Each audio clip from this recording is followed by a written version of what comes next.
I've got a wonderful show for you today. Today is about storytelling, and it's the most riveting story that happened to a colleague of mine. So let me introduce first to you Veronica Marion, and next to her, Dr. Zhiquan Zhao. And Veronica is going to tell her story on her trials and tribulations and then triumph through breast cancer. So Veronica, take it away and tell us what your journey was like. Thank you for even having me. Yes. So my journey started back in 2007. It was in the month of August, where I was just going to see my gynecologist for a regular, my annual appointment. And while I was at the appointment, I wanted her to take a look at something that I had noticed right above, the breast area. And so up near your shoulder almost. Almost. Right, but it wasn't in the breast, but it was right above it. Mm-hmm. And so initially I wasn't concerned because it wasn't in the breast. And initially she wasn't concerned either. And she said, but she wanted to make sure that I was okay.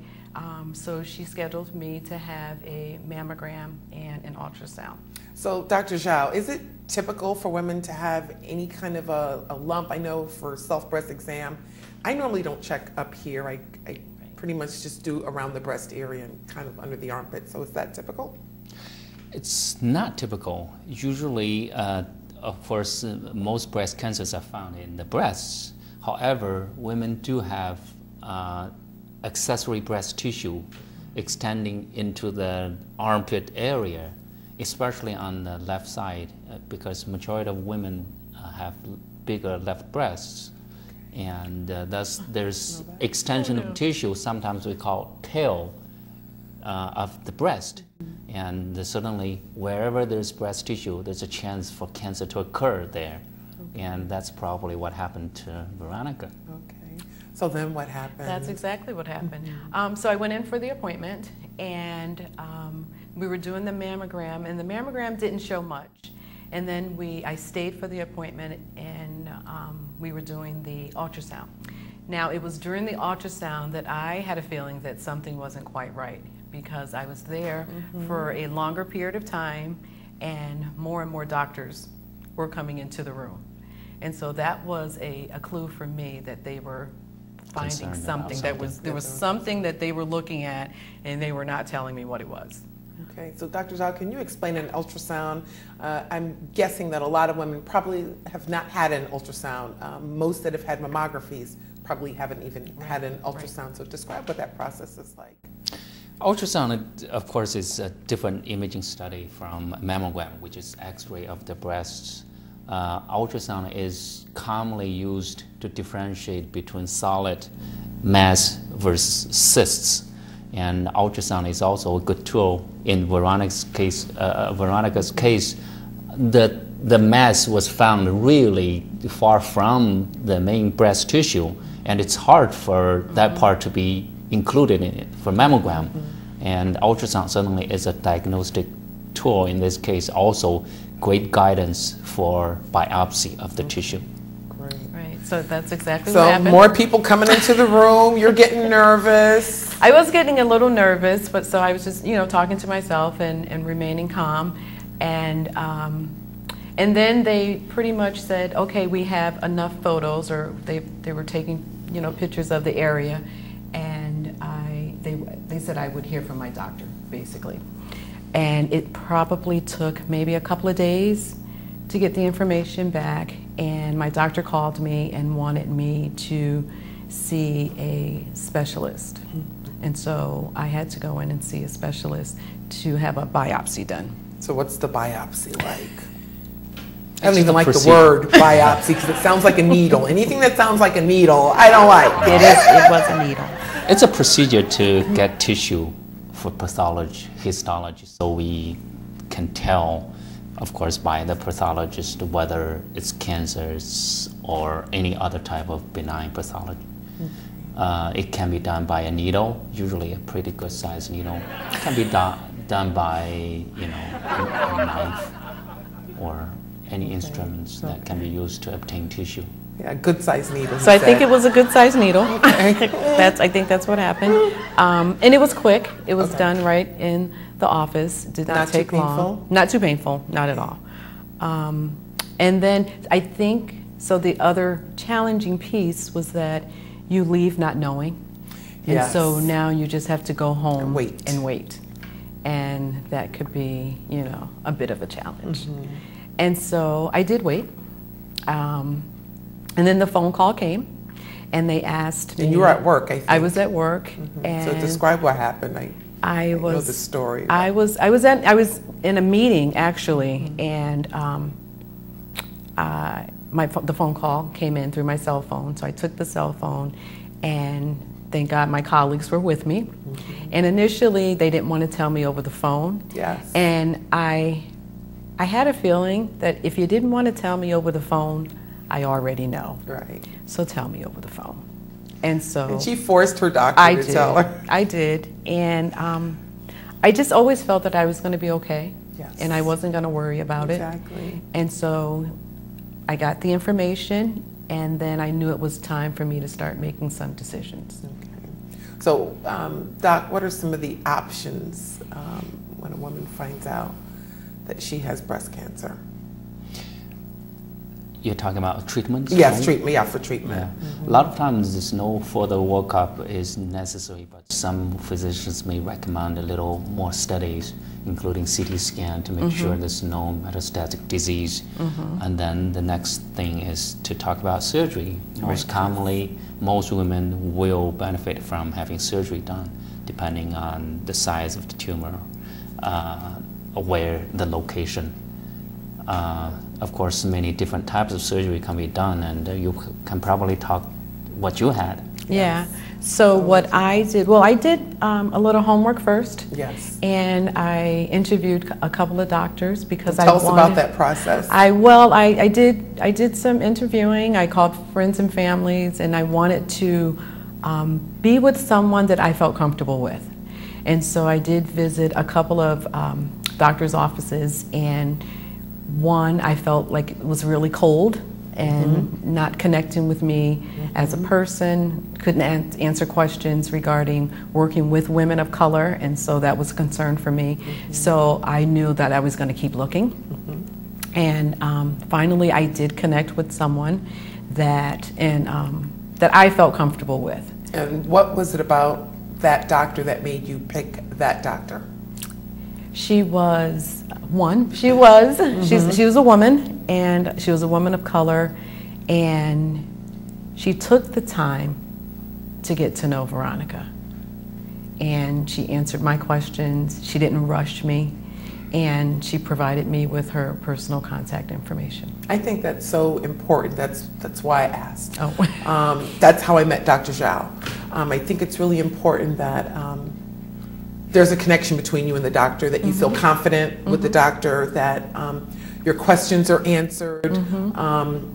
I was really worried when I went in for my robotic surgery, and when I left that office, I had no more worry. Right. I had no more worry. I felt like I left it in your lap, Dr. Zhao. I felt bad about that, but I was like, now I don't have to worry about it anymore. He's got to worry about what he's got to do, because I'm done. Exactly. And I found my doctor, and I'm done. And I had done the same thing, had 3 names that I was going to go visit, but he was first on the list.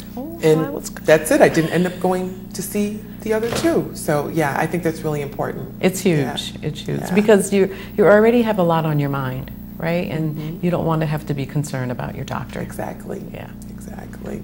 So what happened next? So the next step, the doctor and I had to decide on the treatment, Okay. what we were going to do. And when I said we had to decide, we came up with a plan together. Okay. So it wasn't just like the doctor telling me What to do. what to do. Exactly. Okay. So I felt That's that awesome. I was, part of this process. And together we decided that I was going to do chemotherapy first. Okay. Ooh. And so I opted to do the chemotherapy first and then do the surgery. Okay, why the chemotherapy first, Doc?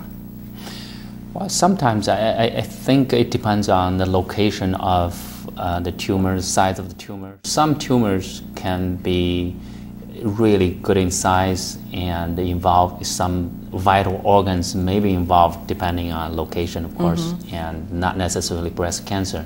Chemotherapy can be a sound option to do first. Once the tumor shrinks smaller in size, and there's better chance for the surgeon to get rid of the cancer completely. Right. Question, and this is kind of off, but if you do chemotherapy, can it get rid of the cancer without having surgery? Do you still have to have in the surgery? theory, there is a chance, but if the tumor is good size, you certainly shouldn't expect to see that happening. Okay. But that's exactly what happened. Okay. That's what happened. Yeah, so that's what happened in my case. So okay. after the chemo, I did have the surgery. So I started the chemo in October of 2007, finished the chemo in December, and then in January 2008 is when I did the surgery. The surgery. And when they went in to remove the tumor was not there. So The the chemotherapy. chemo got rid of it then? Yes. Oh, wow. Wow. Does that happen very often, or? I have had a couple of women in the past when I was a breast surgeon back in China. Yeah. But most women will need surgery anyway because the cancer was there, and we know it's a type of cancer that is very sensitive to chemotherapy. Some cancers are more resistant, some are more sensitive. Depends on sometimes. It's just bad luck, good luck. Yeah. Right. Now, what's the good difference luck. in what Veronica had and tell people what inflammatory breast cancer is? I know it's not a good one. Inflammatory breast cancer is a rare type of cancer that is usually found on both sides. Wow. Yeah, usually the name comes because the whole breast appears kind of red, swollen, yeah. looking like this inflammation or some infectious process going on, but actually it's just cancer. The cancer cells, involves large part of the whole breast on both sides a lot of times, and it's a disease of higher malignancy. Okay. All right. So we're going to take a quick break, but when we come back, you'll get to hear the rest of this wonderful story and her recuperation and recovery process. So stay with us. We'll be right back.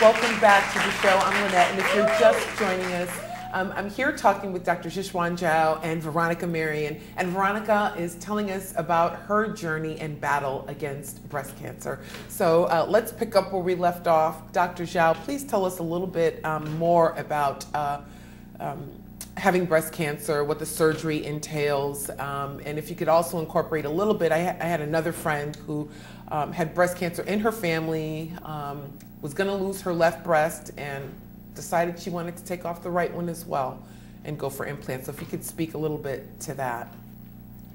Well, I used to perform breast surgeries in the past. I believe there's a tendency since many years ago maybe half a century ago, that we're trying to do smaller and smaller surgeries. And currently, most women with breast cancers are getting the so-called lumpectomy, just to remove the tumor with a little bit margin with healthy breast tissue around removed, so that overall the contour of the breast is maintained. And really, for cosmetic reason, women undergoing lumpectomy will need to have radiation therapy. Some may benefit from chemotherapy, depending on other factors, including lymph node status, whether there's cancer in the lymph nodes. Certainly, the decision making involves the physician and the patients. Some women may prefer to have mastectomy, which is removal of the breast. And that is a sound option. And I believe it is still quite often done in some countries, not necessarily in the United States. It involves removal of the whole breast. Sometimes there's a need for dissection of the lymph nodes from the armpits to see whether there's cancer in the lymph nodes. Also, there's developing a technique called sentinel lymph node dissection, using radioactive material to make sure that the surgeon can detect cancer early on with minimal surgery involved. Can you also tell the difference, only because you raised this word for me, and for me, I don't get it. What's the difference between chemotherapy and radiation? Radiation, of course, involves exposure of X-ray to, different type of radiation to the local tissue. Okay. Of course, cancer cells are more sensitive to this type of radiation, X-rays, gamma rays, and these cancer cells will not survive and they die. That's one way for treatment. Chemo involves a lot of chemical agents, usually given through the IV. Through an IV, okay, yes. That's the difference. And some chemical agents can be taken by mouth for chemotherapy, even chemoprevention in women with high risk, in high-risk women, I have to say, with strong family history for breast cancer, and her own risk is well above the average population, then she can take certain medications by mouth to reduce her risk to develop breast cancer. Okay, yeah. I know that Connecticut has the second highest rate of breast cancer, and I'm not sure why. I wonder why. Yeah, I think we all wonder why. Yeah, we all wonder why. And I talk to my colleagues, and most say it must be related to the environment that we live in. That's what I'm thinking. Yeah. It could be snow. Diet. The snow, the water. I mean, I don't know about Yeah, diet, water. because I think we all eat very diverse foods here in Connecticut. Right. That's one thing about Connecticut, is that it's so diverse. There are people from every part of the world here, so I agree. I'm not sure if I it's agree. diet, but I would think something more common to all of us: water, Water, the air. environment, the Air. yeah, chemicals in the air or something. Stress. Yeah, stress. We're all stressed We're out. probably working too much. We're all stressed out. So slow down. Slow Yes, down. we got to slow down. I agree. Yeah. I So what agree. happened after your surgery? So after my surgery, I was sent home to heal. And thank God that I had my family who rallied around me, my friends at work who took such good care of me, and the leadership at work that took such good care of me and my colleagues in establishing policies so that I, as a divorced mom, didn't have to worry about providing for my family. I could focus on my healing. Yeah, we work for the most awesome Yeah. place in the world. Yeah. Cirque. It's the most awesome place in the world, the most Yeah. equitable place I know. Yeah, I agree. So I returned back to work in April.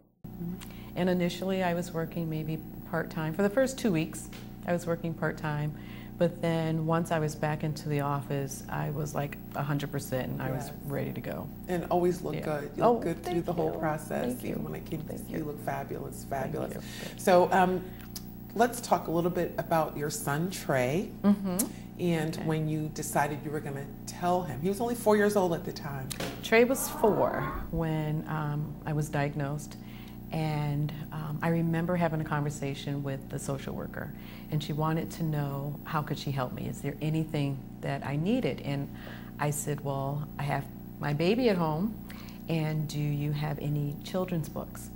Because I knew that Trey was going to be noticing the difference. I was going to be going through chemo, and so he was going to be noticing the changes. And Trey's not your average, he wasn't your average 4-year-old, still isn't. And so he's very inquisitive, and he asked a lot of questions. And so she was very excited, and she was like, yes, I do. So she ran back to her office, and she came out with these like medical pamphlets. Textbook for the physicians. Yes. Exactly. Yeah. So I knew that wasn't going to do me justice. So I teared up a little bit, but then, you know, I got over it. But I was concerned. It did bother me. Yes. That I was going to have this conversation, but didn't have a tool or a picture book to demonstrate, to explain to him what was going to happen, because that's how I shared a lot of things with him, through stories. So what did Trey say? So Trey, it wasn't until a couple of years later, Trey, we as a family were talking to other families that the moms had been diagnosed. Like not necessarily people that we met or people that we knew ahead of time, but people that we would actually run into like at school, and they knew that I was a breast cancer survivor, and they wanted to know if Trey would share his experience. And so he did that, you know, yes, drop so of bright. a hat. He's so bright. And he loves people. He's not shy. He's like you. I wonder where does he get that? From the tree. You know, no strangers. Yeah. So so Trey was really willing to, you know, share his experience, but it wasn't until our neighbor immediately across the street, the mom was diagnosed with breast cancer, and I think that's what really hit home for us. And so Trey said, Mom, I think we should write that book to help other kids know what their mom's going to go through. It's awesome. It's awesome. And I have the book right here. Trey wrote the book. And who's the illustrator of the book? The illustrator is Jean Sanchez. It is awesome. Jean is also a mom. Yeah. And she has an architectural background, but she has a passion for writing children's books and illustrating children's books. Yeah, so show a little bit of the inside. She did the illustrations for us. Yeah, it's awesome. It's a beautiful book. As a matter of fact, you guys had your big debut last night. We did. Very well attended, all over the news media. It's really awesome, and I feel so proud to even know little Trey. Thank you. Let's take a quick break right here, and you're going to get to meet Trey yourself. So here's a little clip from the function last night.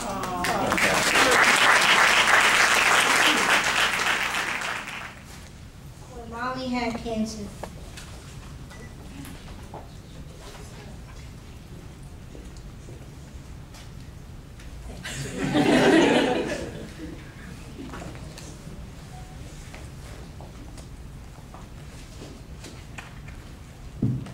My name is Trey. When I was 4 years old, my mom had cancer. I was scared that she wouldn't be around anymore.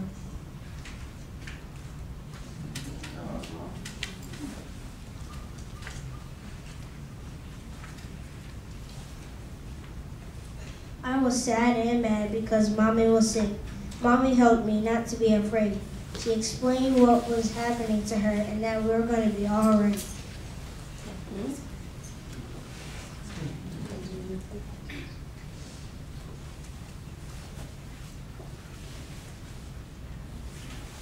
I wasn't afraid anymore. I became Mommy's little helper.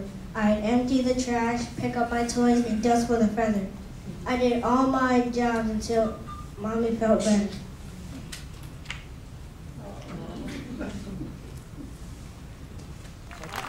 Welcome back to the show. Wasn't that amazing? Trey is awesome, and you got to be so proud, Veronica. I am. Proud of I him. am. And I love the story. I cried when he read the story, talking about you know, how you had to fix different foods for him. Right. Brilliant boy. Right. Yeah, Right. he is. He is. He's a nice little fella. He's a great He's a good kid. We were focusing on being brave, and so really the book is about birth control.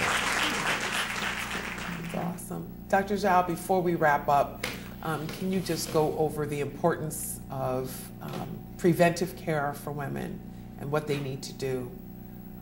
The minute they find something, I can't believe people don't like run to the doctor. We were just sharing a story about somebody who had a lump for years and didn't go. We're talking about the preventative care screening for breast cancer, of course. The screening tool for breast cancer really consists of two parts. One is the mammogram. Mammogram is commonly recommended at the age of 40 and after, every 1 to 2 years, until the age of 50, then every year after. Exceptions are women who have a strong family history of breast cancer or personal history, multiple biopsies at risk for having breast cancer. They may have a mammogram sooner. The other part of the screening for breast cancer is actually breast exam. Mostly, the physician's exam really counts. Certainly some breast masses are found by women themselves, and that can be really helpful. So self-breast exam is encouraged, even though it's not shown to make a difference. But I think it's a good practice for women to do. Great. Thank you so much. Thanks to both of you, Veronica Marion, You're Dr. welcome. Zhiquan Zhao. You're so Appreciate welcome. that story. It's awesome. Anytime. And so if you are a woman out there, you know what you need to do to stay on top of your health. Please do so.